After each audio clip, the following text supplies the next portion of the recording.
scoured the earth to find the world's toughest tools. From the dynamic compactor pounding the earth to the concrete pulverizer. This elite group of tools operates with a single purpose: destroy anything that gets in the way without mercy. They are the slashers and crushers. The pulverizer uses its jaws to strike specific targets, which is why it will be deployed on its next mission in a small town in southern Massachusetts. The job: demolish an abandoned mill. But unlike today's easily bulldozed prefab factories, this fortress is constructed from granite buttresses, reinforced concrete, steel and iron. That's our goal right now, is to get that 3-story down as soon as possible. It's a very large job with some massive structures on it. It's not every job that we get to utilize a pulverizer this big. It's an ideal tool for the tasks that we have ahead of us. We have neighbors to contend with, so we have to do this work as surgically as possible with as little interference to the surrounding community. So, demolishing the derelict mill will be tough, but the crew has one of the world's toughest tools at hand. And operating the pulverizer will be Eddie Olette. That particular machine, it's incredible. You can pretty much crush anything. It's fun to know that you're disintegrating something. What makes the concrete pulverizer ideal for this job? Its speed, its strength, but most of all, its jaws. The jaws have the power to lift a 4.5-ton block of concrete.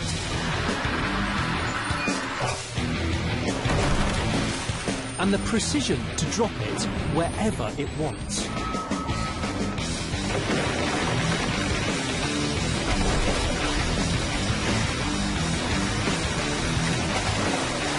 This pulverizer is designed for heavy demolition jobs where you have very thick sections of concrete that need to be pulverized on a large carrier.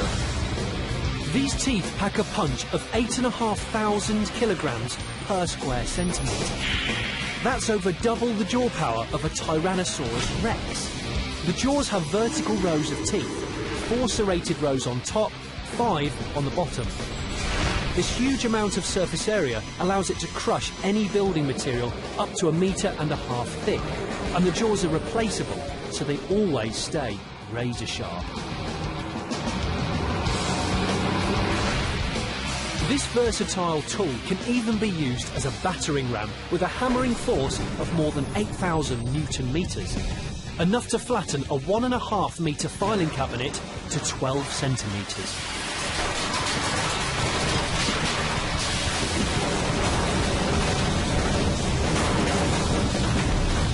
But to get the pulverizer going, it needs power. And that might behind the bite is a 6-cylinder turbocharged diesel engine of 697 horsepower. That's more than a Lamborghini Murcielago SV.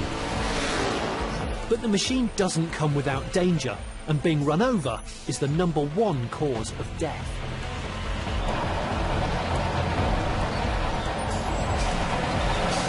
With the machine as large as this is, the visibility is limited.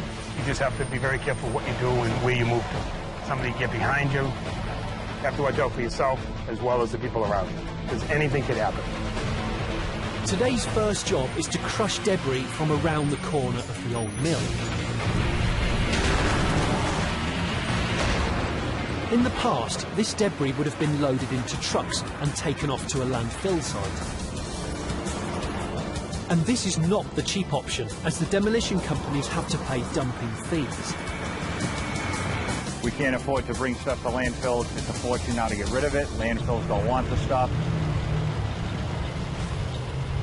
But the concrete pulverizer can turn this debris into cash. This is because its jaws can sort and load the materials, which can then be sold. And one person's trash is another person's treasure. The granite blocks are crushed and sold as hardcore. The wood, bricks and iron are sold as salvage. Our goal on a job is to come out at the end with 90% recycled. The concrete pulverizer quickly demolished the mill's wood framing and concrete foundation. Now it's up against a much tougher opponent, granite. Granite is primarily quartz and feldspar, two of the hardest minerals on Earth. To demonstrate just how formidable granite is, we're subjecting it to a hailstorm of 5mm bullets, which travel at 850 metres per second.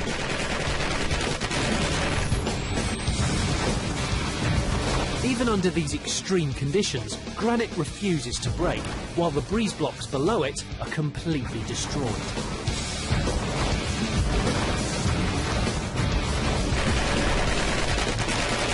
After 8 direct hits, the granite is barely scratched.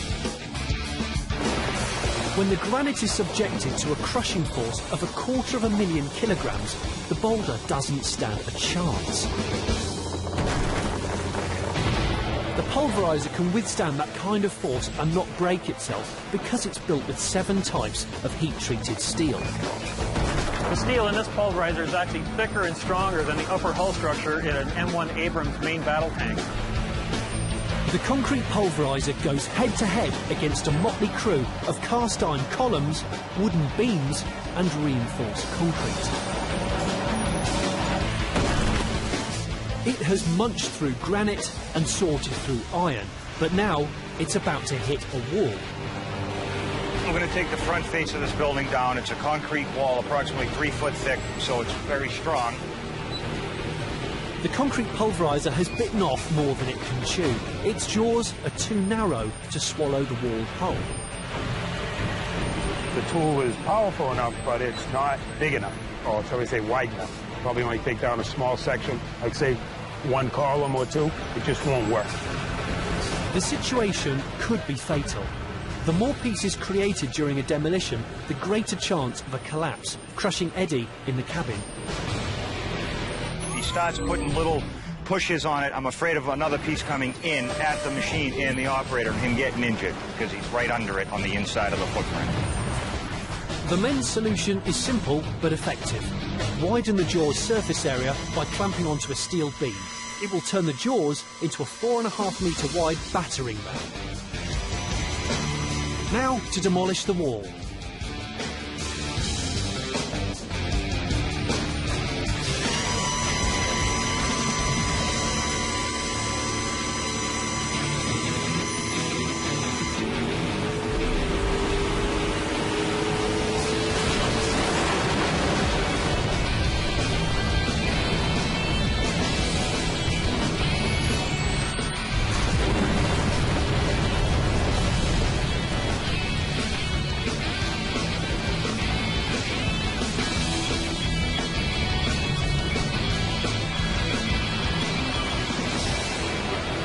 As the dust clears, we can see how successful the job is. With the I-beam inside of the pulverizer, it went absolutely perfect, and that wall really didn't stand a chance.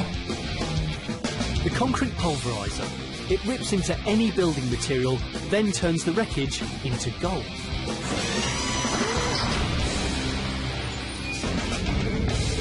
As the concrete pulverizer cleans up, just down the coast in Pennsylvania, a huge paperweight is beating the earth to a pulp.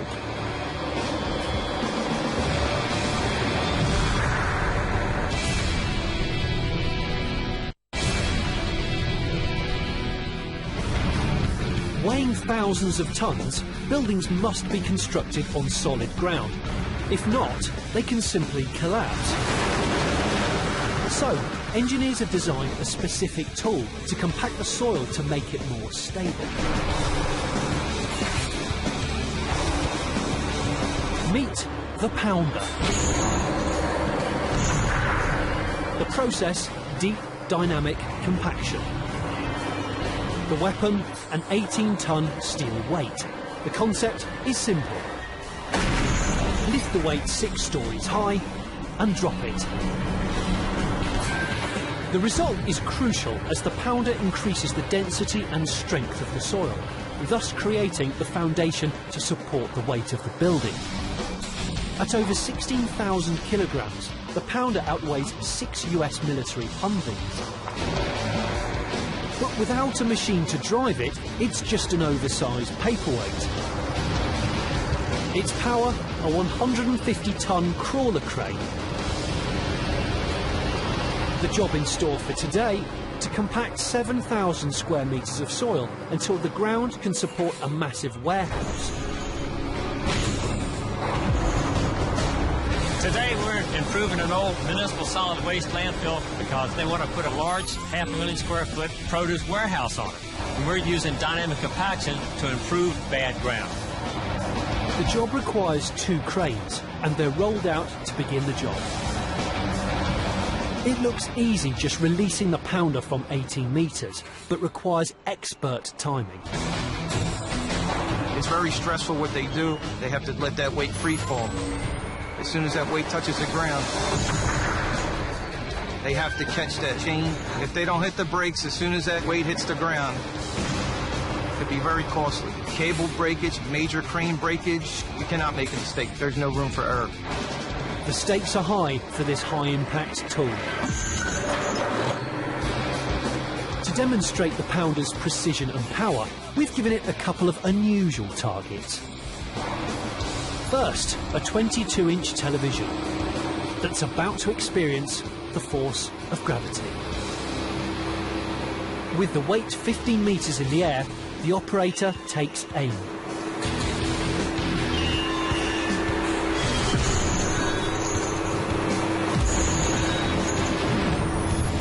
As the 16-ton pounder makes contact, the TV's plastic is sheared off and the glass screen is smashed.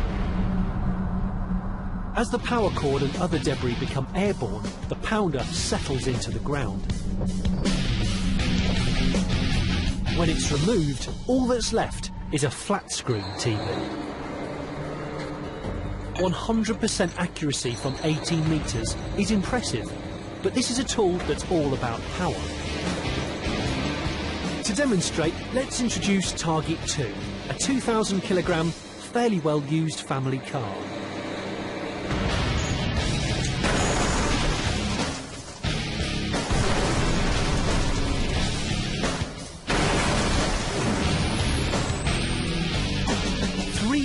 Newton meters demolishes the roof and completely destroys the structural steel framework.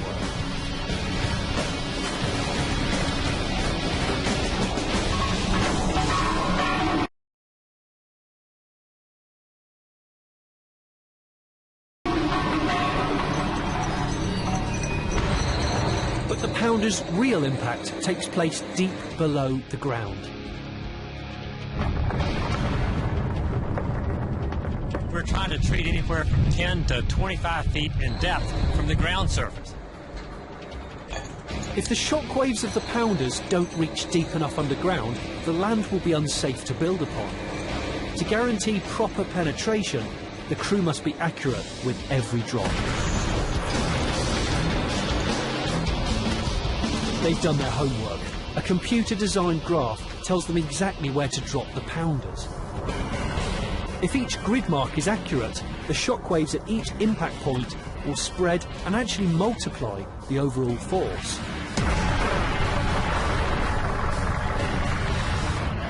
This makes the result of each impact stronger, wider and deeper. The flags mark the crane operators where we drop the weights. The impact force from the deep dynamic compaction is so powerful that nearby structures can register the vibrations. Seismic waves travel across surfaces. Slow down the impact and we can actually see the shock wave.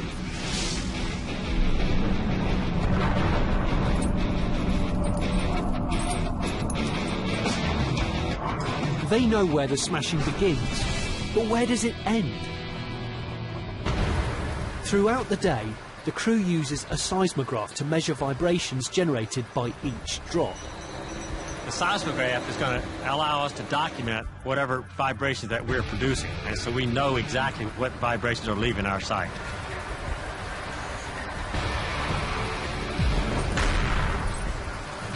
We've got to be very careful that we don't produce any vibrations that might harm any critical structures around. The readings show that the buildings nearby will remain unaffected. They also confirmed that the impact force unleashed by the pounders has transformed a shaky landfill into solid ground.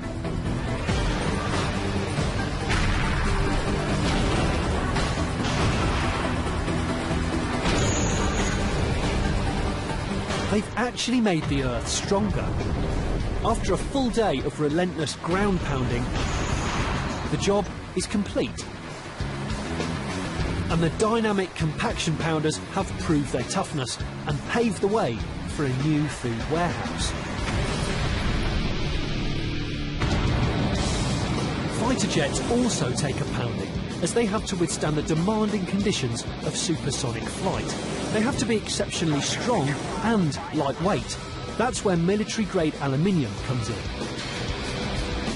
And one tool trusted to forge this crucial material is at the Alcoa plant in Cleveland, Ohio, the 31,000-ton hydraulic forge press. Forging material is the process of smashing a block of solid aluminium into a desired shape. And to achieve military standards, Alcoa's press is built to do serious damage. This tool stands taller than a 10-story building. It's a heck of a press. It's the job done. It's built using over 6,000 tons of steel, with a crushing force of 63 million tons of pressure. There's only 4 of these in our whole country, and we house 2 of the largest right here in Cleveland. Today, the forge press's job is to build components for the US Air Force. We're working on some large bulkheads. They're going to go in the JSF Joint Strike Fighter. A bulkhead is the primary structural support for the wing and engine compartment for the F-35, one of the fastest jet fighters in the world. One bulkhead can weigh over 2,000 kilograms and span 7 meters in length. The parts we forge physically hold the aircrafts together. First of all, the crew must prepare the die by lubricating it with oil and water. Otherwise, the aluminium workpiece will melt into the die. When the lubricant hits the aluminium that's been roasted to 370 degrees, the intense heat causes it to combust. In slow-mo, it becomes obvious why operating the forge press is such a dangerous job, but one worth doing because forged aluminium is 300% stronger. There's no margin for error. These F-35s will be someday maybe asked to be in deadly dogfights. They must be able to withstand that type of pressure. Once the fire and brimstone subsides, the crew brings in the aluminium alloy block. After the lubrication process is complete, it goes into forging mode. The block's been heated to 370 degrees and is transported by a specialised arm that places the softened aluminium into the forging dies. The workpiece is in place. A flick of a switch by the operator breathes life into the massive tool. And this forge press can produce a huge force of over 3 million kilograms of pressure. It's all needed because it's up against one of the toughest alloys. To demonstrate how tough this military aluminium is, we've struck an ingot of it with a solid steel pickaxe. Because the aluminium is supercharged with copper, magnesium and zinc to boost its strength, 225 kilograms of force barely makes a dent. Different alloys of aluminum that we've developed are super strong and super lightweight. You wouldn't want to make a plane out of steel and take too much power to get off the ground.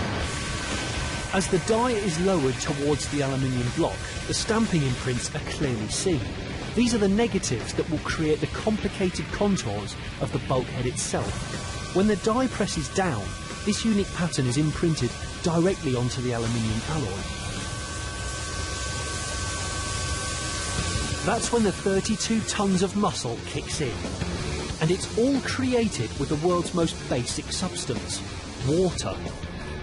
2 water tanks containing 190,000 litres serve as a hydraulic reservoir. If you drain those tanks, it'd be like dumping 2 backyard pools, built-in pools.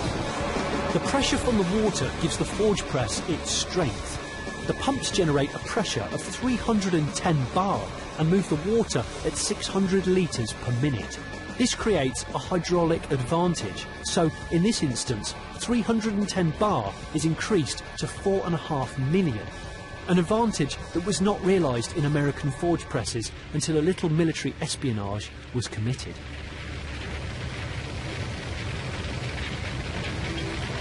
During World War II, Americans discovered high-strength aluminium in the German planes that had been shot down.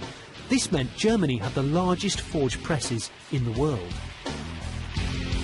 When the war ended, both American and Soviet agents raced to recover the technology.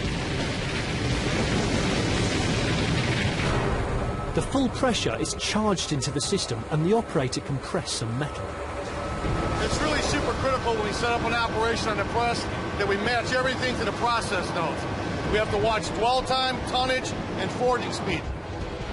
Any deviation from these strict specifications could cause the failure of a supersonic flight, a deadly consequence. If that particular part fails, the plane's going to come down. The controller constantly regulates the speed of the die's descent. After 30 seconds of forging, he chooses to slow down the speed. And this adjustment means the pressure is mounting up.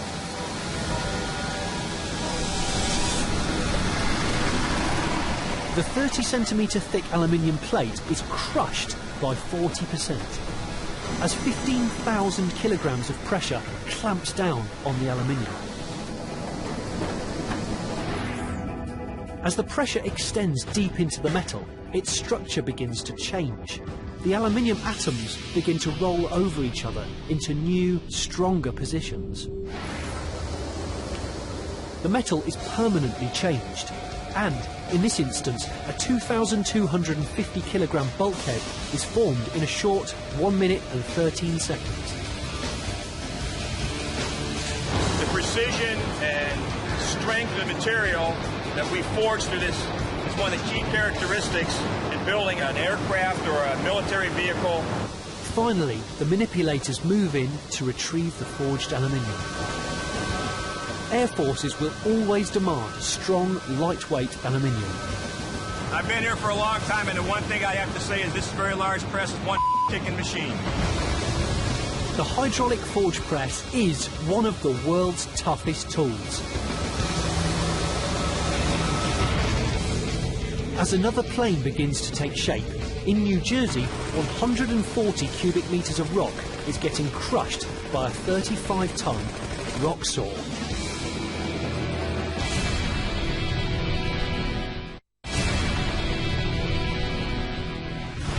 To build roads across the United States, crushed rock is needed. Lots of it. Where can it be found? New Jersey.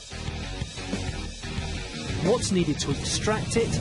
A machine that's tougher than earth. Meet the Tesmec 1100 rock saw. 10 metres long, 4 metres tall and 2.5 metres wide, this rock saw weighs 34,000 kilos. The 3.5-ton steel cutting wheel, measuring almost 4 metres across, is the only saw built able to tackle the hardest rock in North America, trap rock. For Vinny Torrido, it's his biggest enemy. Today we're going to head out to the quarry and cut some trap rock. It's pretty tough stuff. Today's quota, cut up 1,500 metres of this incredibly hard, once molten rock. That's an intimidating 340 tonnes. But simply cutting the trap rock will not be good enough. To be used for road construction, the trap rock must be crushed into precise bits. The resulting rock fragments are mixed with cement and asphalt to make the most durable of all road surfaces. Without it, we can't have roadways. We need that for our infrastructure. And the rock saw is very important to get. As necessary as trap rock is, mining it with conventional tools is futile. Until recently, road builders depended on pneumatic hammers. These tools drive a chisel into weak and ordinary rocks 1,500 times a minute with a force of more than 40 Newton meters per stroke. Excellent against concrete, but for rocks that originated as molten lava, like trap rock, it is pointless. The rock saw takes a radically different attack, the same method as the common circular saw. The circular saw has a 25cm tempered steel blade that spins at 20 Hz. When slowed down, it can be seen that the teeth do not grind away at the wood, but tear at it, one tooth at a time.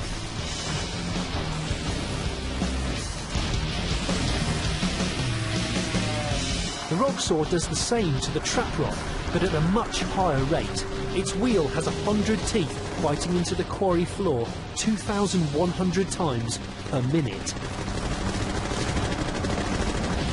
That's 35 times every second, nearly twice as fast as the circular saw. That muscle is all due to the rock saw's 6-cylinder, 370 horsepower turbocharged diesel engine. To get a sense of this massive machine's power, the rock saw tackles a solid oak frame sofa. It devours the couch in 4 seconds. When the video is slowed down, the blade's 17,600 Newton meters of downforce just eat the sofa for lunch.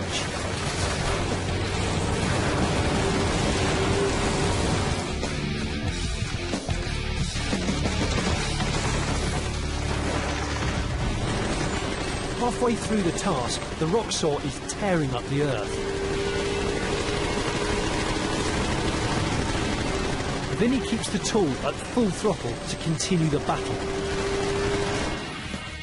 When a common saw tries to cut through trap rock, it doesn't make a scratch. But hardness isn't its only attribute. The rock has a unique structure that makes it even tougher to cut. Small holes deep inside the trap rock actually act as shock absorbers against the force of the saw. This makes fracturing the rock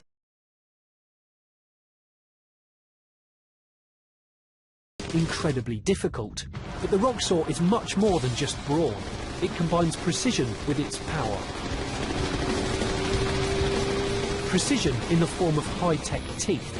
Each of the Tesmec rock saw's cutting teeth is like a 5-centimetre chisel, and the saw's wheel has over 100 of them. The tooth shank is hardened steel, but it's the point that causes the real damage. Each tooth is tipped with tungsten carbide, a nearly invincible alloy. Tungsten carbide is one of the hardest man-made materials in the world. The rock saw can cut through unbelievable surfaces that you would never expect. To demonstrate the rock saw's precision, it is tested against a wall to see if it can maintain a straight cut. When the video is slowed down, we can see concrete being discarded with every strike of the teeth. But the result is conclusive. The brutal tool creates a surgically precise gash in the 1 metre thick wall.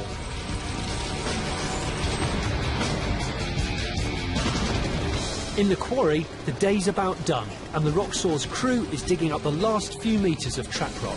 Their quota accomplished.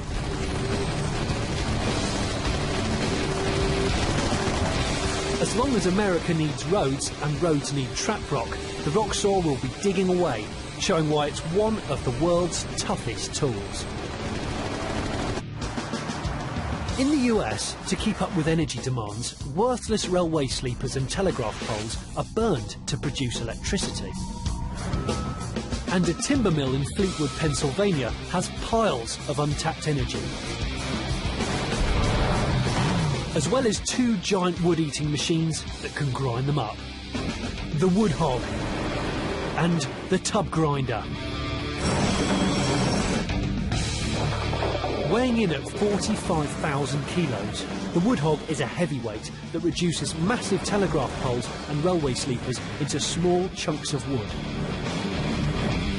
While its partner, the tub grinder, beats what's left into a pulp. The 45-ton tub grinder can hold over 14 cubic metres of wood in its massive 4.5-metre belly. Well, I'll tell you what, they're about two of the baddest pieces of equipment on the market. The two work together, shredding the wood they're fed.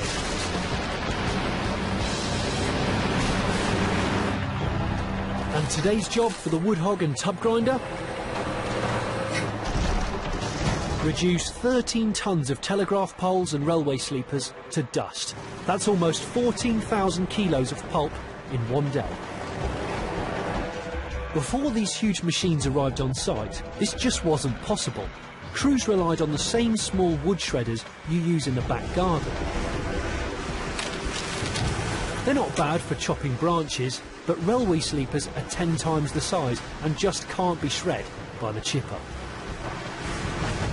Men that run the wood hog have good reason to scoff at the roadside chippers. That 6600 is so badass I could run that little chipper right through that. The men start the process by feeding the first batch of sleepers and poles into the wood hog. Fed into the machine by a hydraulically powered bed chain, the wood is then grabbed by the spiked feed drum. The telephone pole is about 800 pounds a piece. It'll take 4 to 5 at a time and shred it. Bam! A high-speed camera shows the brute force of the wood hog. It happily munches the massive wooden poles, reducing them to smaller chunks. Hidden inside this toughest tool is the key to its destructiveness, the hammer mill. At the heart of the wood hog live 30 tungsten carbide and steel hammers. 16 times harder than wood, the hammers don't waste time slicing it, they just smash it.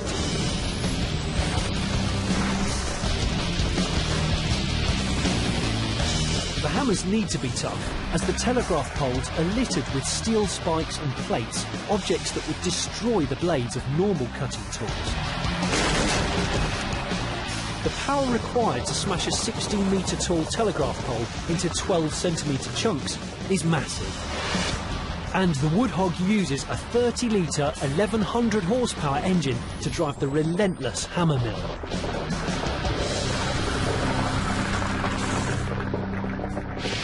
In no time, the wood hog has reduced the first batch of today's telegraph poles to firewood. The next stage, transfer the chunks of wood to its partner in crime, the tub grinder. But before the tub grinder can get to work, the steel and spikes left by the wood hog have to be removed, or they could destroy the tub grinder. You could lose a tip, you know, bust a holder up. The solution? A big magnet. As the smaller chunks make their way out of the wood hog, the tub grinder scans the conveyor with an electromagnet. Any chunks of wood that contain embedded steel are snatched away. The more metal you run through it, the more breakdowns you're going to have. Once the wood is sorted, the 45,000 kilo tub grinder gets to do its job. Pulverise. It is the biggest and baddest thing I've ever seen, and it can remove a lot of material very fast. So fast that every hour the tub grinder churns out enough wood pulp to power 30 homes for a day. A finished product going outside of the machine will fill about a 48-foot tractor trailer every 11 minutes. And much like the wood hog, the speed is due to a hammer mill of its own. As the 4.5-metre tub rotates, wood is forced against the tungsten carbide jaws of the hammer mill, which claws and shreds it. 4.5 tons of force which smashes the wood into bite-sized pieces. As the material's being fed into the hammer mill, it is just eaten alive. The only time it gets a break is when it goes into reverse to clear its throat. This eliminates the dangerous procedure of sending workers into the machine to clean it by hand.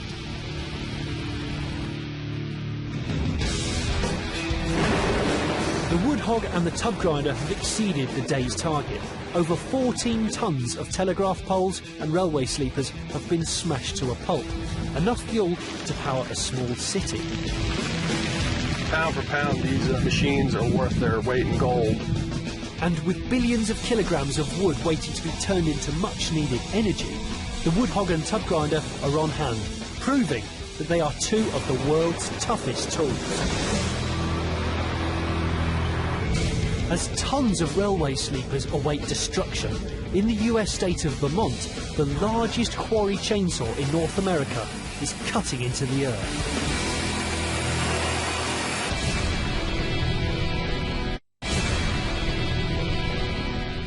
Deep underground in a Vermont quarry, USA, is a prized building material, marble. This is the largest underground marble quarry in the world. Okay, it's 40 acres.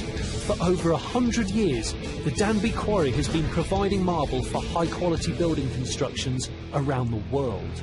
How proud are you when you see the U.S. Supreme Court building or the Jefferson Memorial? This stuff comes from here. But over the last 10 years, China has entered the market. So, to ensure Vermont marble stays economically viable against the stiff competition, a new tool has entered the quarry. Meet the quarry chainsaw.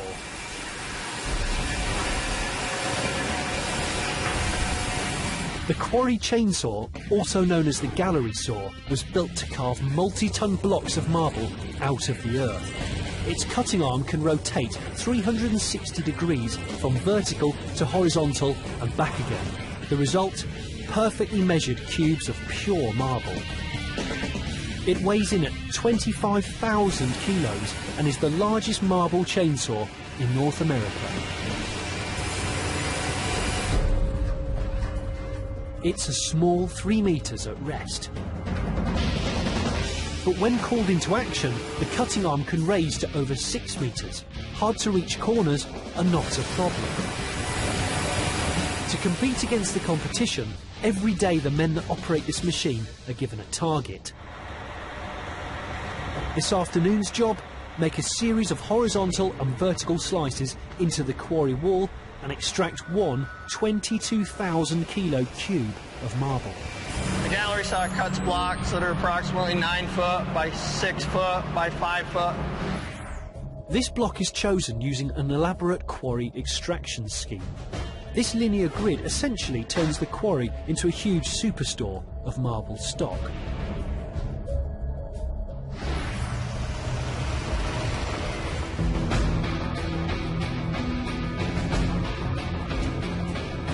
As the powerful machine approaches the wall, it is evident that the designers enlarged a tried and tested tool.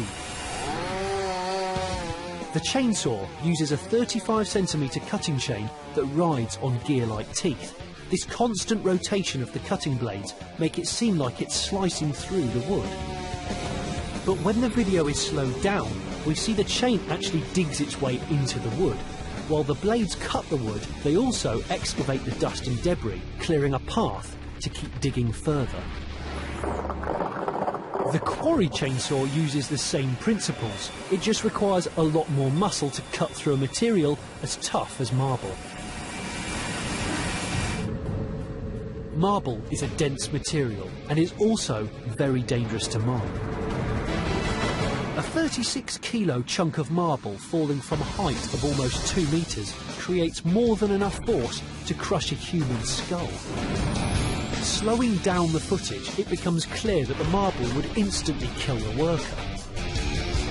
To further illustrate the power of marble, we've placed a camera 90 meters from one of the many blocks in the mine.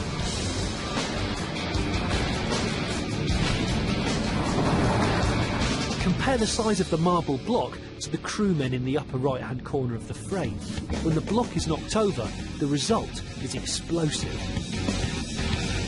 Slowing the video down, we can see the impact launches fist-sized rocks towards the camera positioned 90 meters away. These dangerous projectiles are common in the marble quarry.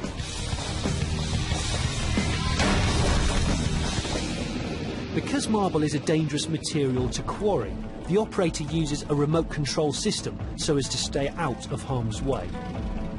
The gallery saw is moved with just a simple remote control box. It's like playing Nintendo. You're talking about a 25-ton machine here that you can move with your pinky. The chainsaw slices into the wall. The operator guides the cutter horizontally, then prepares to change direction. The power of the chainsaw easily cuts through the marble.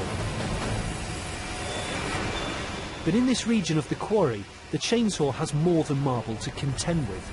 As they continue cutting, they confront a tougher enemy, quartz.